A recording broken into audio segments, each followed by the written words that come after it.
Bonjour, bienvenue à notre 7e journée de neuvaine à Saint-Joseph.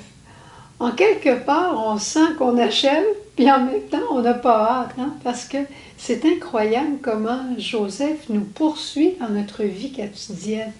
En fait, Saint-Joseph, c'est l'homme de Nazareth, c'est l'homme de notre vie ordinaire. Et aujourd'hui, d'autant plus que on rencontre Joseph, père travailleur. Et une bonne nouvelle, il a un beau collier de perles à nous offrir. Alors, c'est beau pour les dames et c'est bon pour les messieurs si vous recevez un collier de perles. Probablement, vous savez déjà à qui vous allez le donner, vous allez l'offrir. Alors, on verra ça après. Mais avant tout, chantons-lui ensemble. Chante avec nous, Joseph, l'amour du Seigneur. Chante avec nous, Joseph, chante l'amour. Tu étais là à Nazareth, gagnant le pain, taillant le bois. Tu partageais par ta sagesse l'amour de Dieu et de sa loi.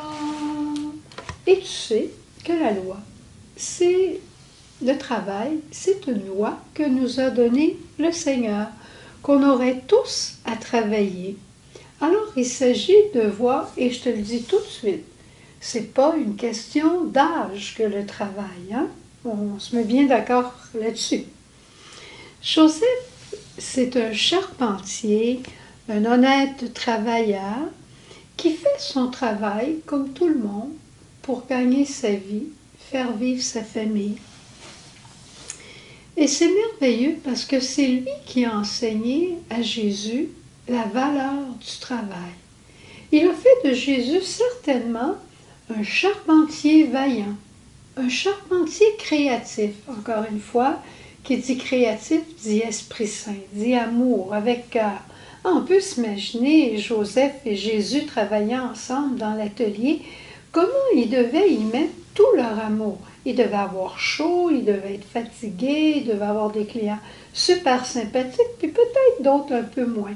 Mais ils devaient mettre tout leur cœur à leur travail. Et je pense que ce qui est le plus important dans toute forme de travail, c'est l'humilité. Oh, la sainte humilité. Je pense qu'aujourd'hui, je vais vous envoyer les litanies de l'humilité de Mère Teresa. Quelques-uns me les ont demandées en particulier suite au Triduum. Je les ai envoyées, mais là, je pense que je vais les envoyer à tout le monde, puis je vais les reprendre moi-même. Tu sais, le travail donne à l'homme sa dignité, vraiment. Parce que le travail, c'est une manière de bâtir le royaume de Dieu, de bâtir un avenir pour nos enfants. C'est une manière aussi de, je dirais, de grandir dans les talents, les qualités, des richesses qu'on a, puis peut-être qu'on ne soupçonne même pas. Alors on grandit soi-même, on fait grandir le royaume, et très souvent, on aide aux autres à grandir, et aussi travaillant les uns avec les autres, on grandit dans la communion familiale et on s'épanouit. Alors, c'est sûr qu'aujourd'hui, avec le temps qu'on vit avec cette COVID, le travail va être à repenser après. Déjà, on a des nouveautés avec le télétravail de plus en plus. Ça a du bon, ça a du moins bon. Pour faire du travail à la maison, il faut être vraiment très discipliné. On a les médecins qui font du télétravail, mais en quelque part, c'est différent. On ne les voit pas. Mais d'un autre côté, c'est intéressant. On les rencontre beaucoup plus vite qu'avant. Alors, il y a toujours du bon et du moins bon. Il s'agit de doser à l'intérieur de tout ça. Et voici maintenant pour le collier de perles que Joseph pourrait nous offrir, à travers aussi des réflexions que le frère André faisait quand les gens venaient demander des choses par l'intercession de Joseph. Il faut être capable, pour les plus jeunes, d'offrir du travail aux aînés. Et il faut aussi aider aux aînés à se valoriser encore dans le travail qu'ils sont capables de faire. Peut-être pas d'aller pelleter de la neige, peut-être pas de faire des grandes choses. Je vois prochainement, on va être dans le jardin, dans le potager, puis de plus en plus, on fait des jardins là, surélevés. Tu sais, c'est à peu près haut comme ça.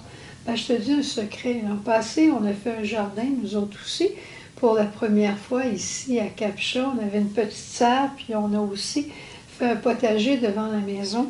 Puis on avait notre jeune sœur Myriam. Alors là, elle voulait avoir des bacs surélevés. Je dis non, non, non, non, tu vas apprendre à planter les choses par terre. Mais cette année, on va en mettre des surélevés parce que moi aussi, j'aimerais ça d'en faire. Puis je me vois pas beaucoup à genoux en train de semer, puis de racler, puis tout ça. Alors, c'est juste pour dire que maintenant, on voit ces petits jardins-là élevés, des jardins plus petits, des tomates qui poussent dans des pots de fleurs. Mais ça, c'est à la portée de tout le monde et c'est à la portée des aînés. Alors, on devient créatif pour permettre à d'autres de travailler aussi. Et quand une personne, je me souviens de ça quand j'étais à Montmagny avec nos sœurs Augustine, il y avait des sœurs plus âgées qui venaient pour travailler. Ils venaient nous voir, puis ils venaient nous dire « Est-ce qu'on peut faire quelque chose pour vous aider? » Puis notre premier mouvement, souvent, c'était de leur dire « Ben non, vous pouvez vous reposer. » Puis une fois, je l'ai dit, puis la sœur, elle m'a dit « Tu sais, j'ai fait une bonne sieste. Ne m'envoie pas me reposer, il doit certainement avoir quelque chose que je suis capable de faire qui pourrait t'aider. » Puis ça m'avait donné beaucoup à réfléchir.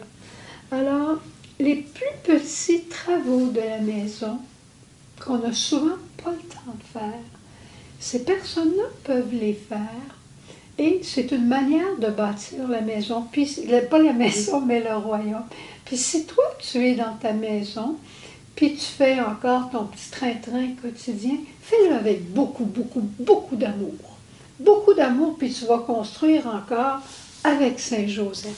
C'est pour ça qu'aujourd'hui, j'ai amené à côté de Saint-Joseph sa belle Marie, Marie des petites besognes. C'est pas Marie des grands travaux ménagers, c'est Marie des petites besognes quotidiennes. Alors cette petite Marie-là, elle peut t'inspirer aussi. Ta vaisselle avec amour. Moi, une fois, j'étais revenue d'un camp de JC, j'étais tout feu, tout flamme, tout enthousiaste, puis j'avais donné ma vie à Jésus. J'avais à peu près 15 ans, je dirais. Puis là, je lavais la vaisselle avec une ferveur. Oh, c'était incroyable. Ma mère ne m'avait jamais vu faire ça, puis moi non plus. Puis là, maman, elle m'a dit, « Mais qu'est-ce qui t'arrive depuis que tu es revenue du camp? » Oh, j'ai dit, « Maman, j'ai donné ma vie à Jésus, puis j'ai décidé de pousser au maximum mes capacités. » Elle dit, « Arrête, surtout pas. » Alors, je lavais ma vaisselle, là, je lavais la vaisselle de la maison avec ferveur. Il faudrait peut-être que je recommence. Alors, ceci dit, et ayons pas peur non plus de prier pour ceux qui travaillent pour nous. C'est beau de demander du travail, c'est beau de travailler, mais de prier pour ceux qui travaillent pour nous. Puis de les remercier. Des fois, on les remercie avec un petit salaire, mais de les remercier. Remercier pour une personne qui nous rend un petit service. C'est une manière aussi de bâtir notre relation. Parce que le travail, c'est toujours pour construire avec Saint-Joseph Charpentier, c'est toujours pour bâtir. Et peut-être que pendant ta vie où tu as été plus actif ou plus active, peut-être que tu as eu des blessures à ton travail. On pourrait demander aujourd'hui à Saint-Joseph de venir te guérir. Peut-être que tu peux prier pour des anciens patrons. Si tu as été patron toi-même, comment tu as été, on n'en sait rien. Mais prier pour que des pardons se fassent. Si tu es en recherche de travail, on va prier aussi avec toi et pour toi. Alors, tu sais, dans chacune de nos maisons à Myriam, on a des personnes qui viennent nous aider à l'occasion comme ça. Puis on les appelle, je ne sais pas pourquoi, mais toujours nos Saint-Joseph. Un monsieur qui vient nous aider. Nous, ici, on a notre cher Valmont qui vient qui vient faire beaucoup, beaucoup, beaucoup de choses pour nous, pour la chapelle, pour partout. Mais c'est vraiment pour nous un Saint Joseph. Pourquoi? Parce qu'il y met son cœur, il y met tout son amour. Mais il y a aussi des Joséphines qui viennent nous aider, et ça aussi, c'est précieux. Alors, tout ceci dit, c'est peut-être un peu là, toutes comme des petites perles, mais n'oublions pas de prier. Et si tu dis, ben moi je suis plus capable de travailler physiquement, je suis capable de peu de choses activement, rappelle-toi que ta mission de suppléance, ta mission de prière, ta mission d'offrande, c'est peut-être le travail le plus fort qui demande le plus de foi, le plus d'amour, le plus de gratuité et de désintéressement. Et quoi qu'il en soit, on va tous un jour ou l'autre laisser notre balai, laisser notre pinceau et on va arriver à vivre avec notre chapelet en main. Et avec notre chapelet, c'est un instrument de travail qui peut porter du fruit plus que dans notre petit jardin puis notre maison. On fait le tour du monde avec. Hein? Alors, passe une bonne journée, puis bonne journée de travail aujourd'hui. Aimable Saint, vous qu'à la Vierge Mère, le Roi du ciel a donné pour époux, vous que Jésus honore comme Père, ô Saint Joseph, ô Saint Joseph, ô Saint Joseph, priez, priez pour nous. Toi, Saint Joseph, qui est si beau, qui est si bon, montre-nous le visage de Dieu Père. Révèle à chacun et à chacune aujourd'hui le visage aimant de notre Dieu Père Providence. Puis on te le demande et on te remercie d'avance aussi d'exaucer toutes les autres intentions que nous portons dans notre cœur et que nous te présentons. Souvenez-vous, ô très chaste époux de Marie, mon aimable protecteur, Saint Joseph, que l'on n'a jamais entendu dire que quelqu'un ait sollicité votre protection et imploré votre secours sans avoir été consolé.